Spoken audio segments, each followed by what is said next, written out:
안녕하세요.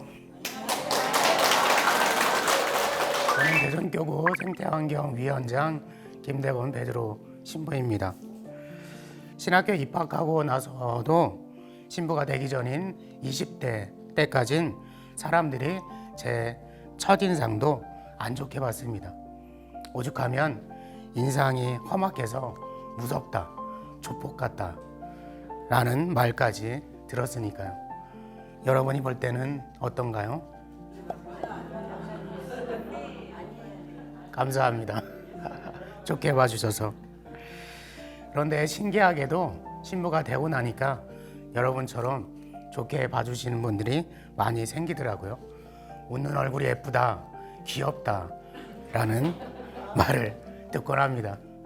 처음 그 말을 들었을 땐 제 귀를 의심했어요. 나를 놀리는 건가? 하고 말이죠. 시간이 지나면 조금 익숙해질 만도 한데 아직도 어색하답니다. 그래도 인간 관계를 맺을 때 사람들이 처음엔 경계하다가 점점 호의적으로 바뀌는 경험을 많이 합니다. 부재 때까지 매일 거울 앞에서 기도하는 마음으로 비장하게 웃는 연습을 한 덕분이라고 생각합니다. 이처럼 제 인생에서 제일 잘한 선택은 가톨릭 사제가 된 것인데요. 지금까지 단 한 번도 이를 후회한 적이 없습니다. 그리고 저는 참으로 행복한 사람입니다. 오늘 죽어도 여한이 없을 만큼 말이죠. 그런 제가 이 강연장에서 여러분에게 말하고 싶은 주제는 지구인으로 사는 법입니다. 제목만 생각하면 너무 생뚱맞고 뜬금없는 소리처럼 들릴 수도 있는데요. 인류는 최근 50년 사이에 지구온난화를 시작으로 기후변화와 기후위기를 뛰어넘는 기후재앙의 시대를 살고 있기 때문입니다. 모든 기후과학자가 그 원인을 산업혁명 이후로 남용되고 있는 화석연료 때문이라고 말하는데요. 이제는 그것을 부정할 사람이 없을 겁니다. 그동안 편리함과 안락함에 익숙해진 삶의 방식이 마냥 좋은 줄만 알았는데 말이죠. 코로나19 팬데믹을 겪는 과정에서 인류는 기후위기의 심각성을 깨닫기 시작했어요. 그러니 이제부터라도 대전환을 이루어야 합니다. 그러기 위해서는 기후위기가 심각하다는 현실을 더 많은 사람에게 알려야겠죠. 이를 위해 제 삶이 어떻게 변화되었는지를 먼저 나누려고 합니다. 저는 전주가 고향인 부모님 슬하의 삼형제 중 둘째로 태어났어요. 전주교 신자였던 부모님은 1969년 12월 중로동동 성당에서 결혼식을 혼배 미사로 하셨답니다.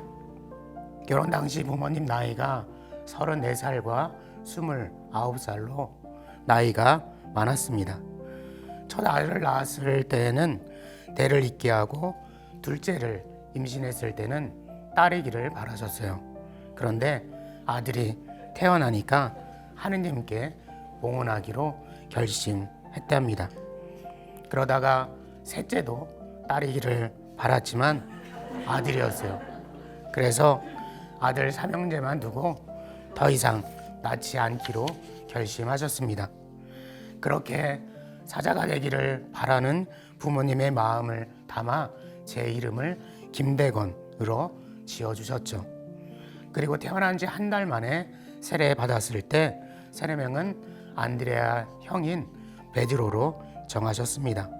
그 덕분에 저는 아주 어릴 적부터 장래의 희망을 신부로 삼았어요.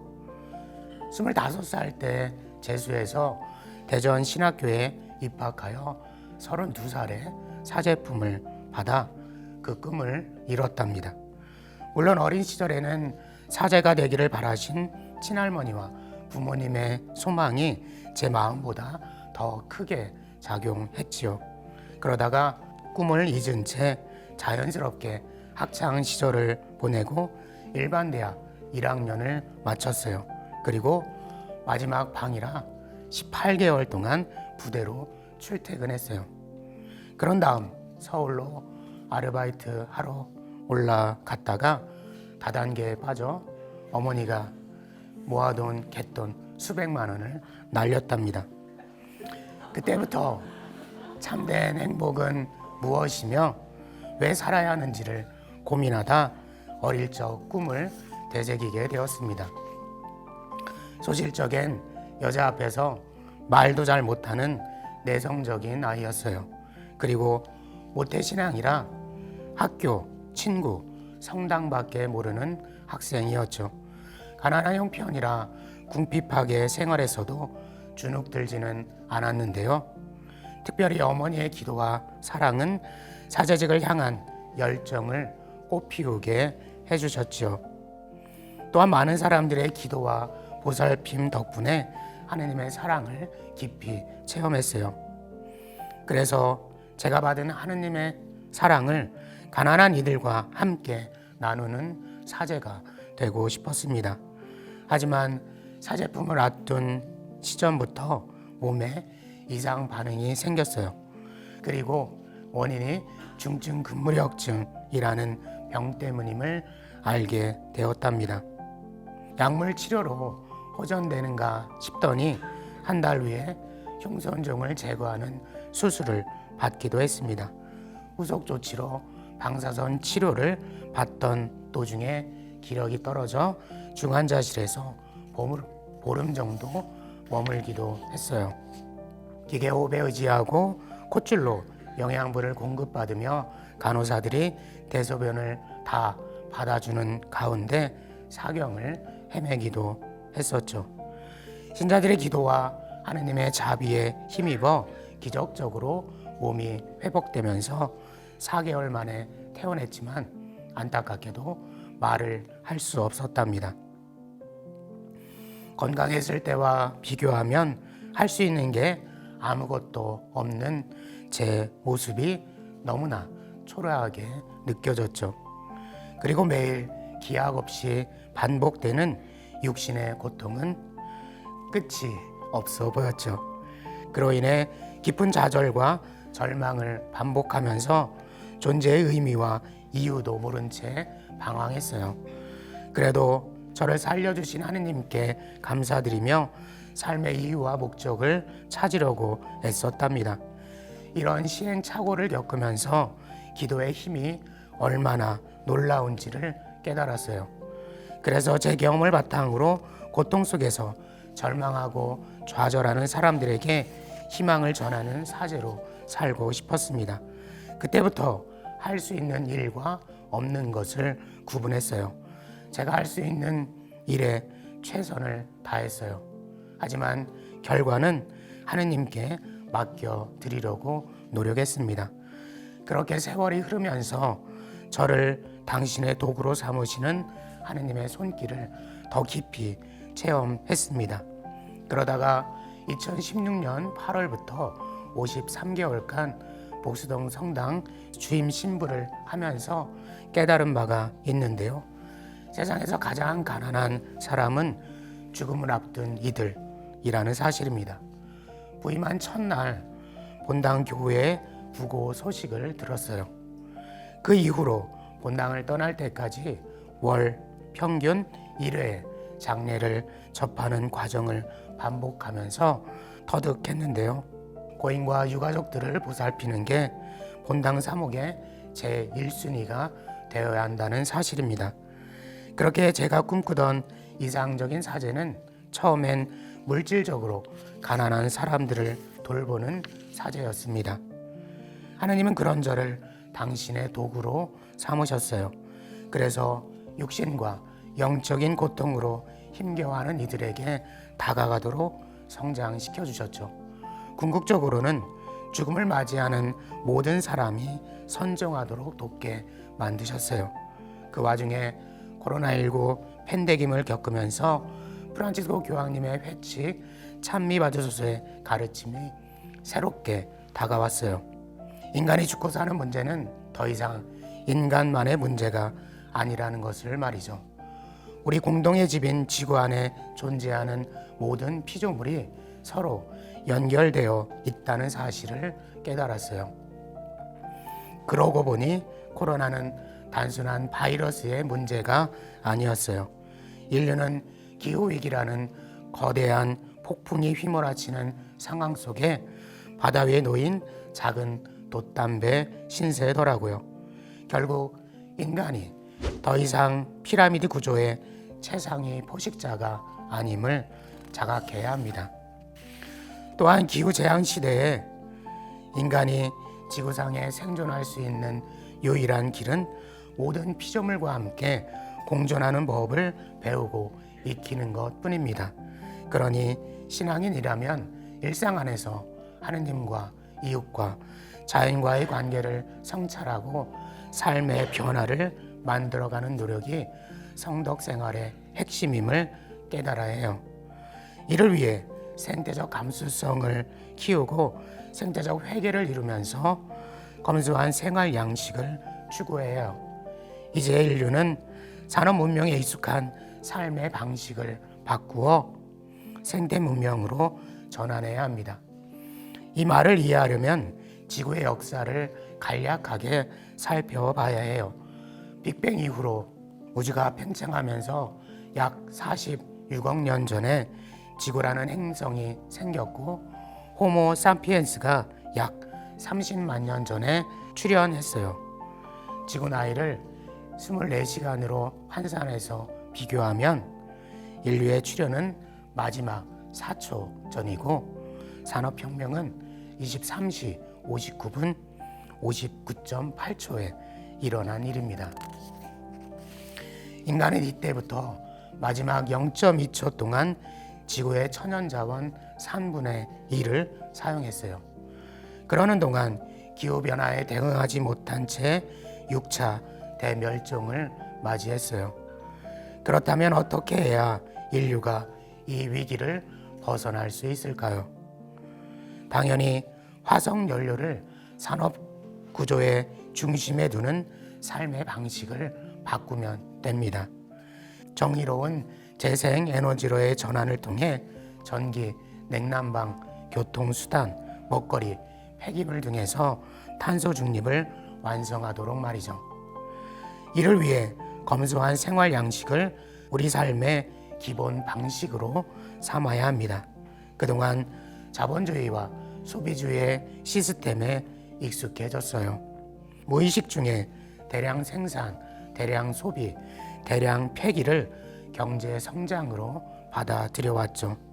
그렇게 산업혁명 이후로 선진국들이 끊임없이 배출한 탄소가 지구에 누적되어 온난화의 원인이 되었죠. 이제 이러한 악순환을 끊어야 합니다. 그러려면 모든 상품을 구매할 때 제품 생애 주기를 꼼꼼히 따져야 해요. 제품의 생산과 유통, 판매와 사용뿐만 아니라 폐기 절차까지 살펴보세요. 물건을 고르는 우리의 태도와 인식은 분명 달라질 겁니다.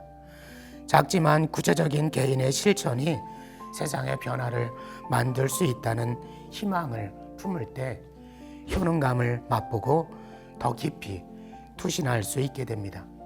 식사 때 고기 먹는 횟수를 주 1회 줄이고 소고기가 아닌 돼지나 닭고기를 선택한다면 지구를 살리는 식탁으로 훌륭합니다. 또한 아나바다 장터나 21% 파티 등을 통해 이미 가지고 있는 물건을 아껴 쓰고 나눠 쓰고 바꿔 쓰고 다시 쓰는 습관을 기르는 것도 아주 좋은 삶의 태도입니다. 뭐가 됐든 일상에서 실천할 수 있는 구체적인 행동 하나를 꾸준히 지속하면 여러분의 삶에 놀라운 변화가 만들어질 것입니다. 나비 효과처럼 소비자들의 선택이 모여서 힘을 발휘하면 기업의 변화를 이끌 수 있고 제도와 시스템의 변화로 확장될 수 있습니다. 그러니 우리의 시선은 자신과 가정에만 국한되지 말고 지역과 사회, 더 나아가 다른 나라와 온 세상으로 향해야겠습니다. 이렇게 공동의 집인 지구상에 존재하는 모든 존재가 서로 연결되어 있다는 진리를 깨달을 수 있으면 좋겠어요. 그래서 인식의 변화와 생활의 변화가 제도의 변화로 확장될 때 하느님의 창조 질서를 온전히 보존할 수 있고 모든 피조물이 공존하는 해법을 찾게 될 것입니다. 그러니 지금 당장 여러분의 삶의 자리에서 행동으로 옮길 수 있는 변화를 만들어 가세요. 이때 한 가지만 주의하시기 바랍니다. 남들의 시선에 사로잡혀 움츠러들지 마세요. 오히려 눈에 보이지 않는 하느님이 나를 어떻게 바라보실지를 성찰하세요. 우리의 인식이 바뀌고 생활이 바뀌면 기업과 사회가 바뀔 수 있습니다. 그러니 매 순간 선택의 기로에 설 때마다 탄소 중립으로 나아가도록 삶의 변화를 만들어 주세요. 이제 마지막 인사를 드리겠습니다. 오늘 제가 입고 있는 이 옷 부제품 받을 때 맞췄고요. 걸치고 있는 이 옷도 그때 선물로 받았습니다. 그리고 이 바지는 10년이 됐고요. 구두와 안경은 5년이 넘었습니다. 여러분이 보실 때는 어떤가요? 고맙습니다. 세상의 가치와 판단으로는 초라해 보일지 몰라도 저는 부끄럽지 않고 오히려 자랑스럽습니다. 여러분의 삶도 남들의 시선에 끌려다니지 말고 주체적으로 만들어 가세요. 이것이 제가 지구인으로 사는 방법이며 지구를 살리는 방법이기도 합니다. 그래야 인간도 지구에서 살 수 있습니다. 감사합니다.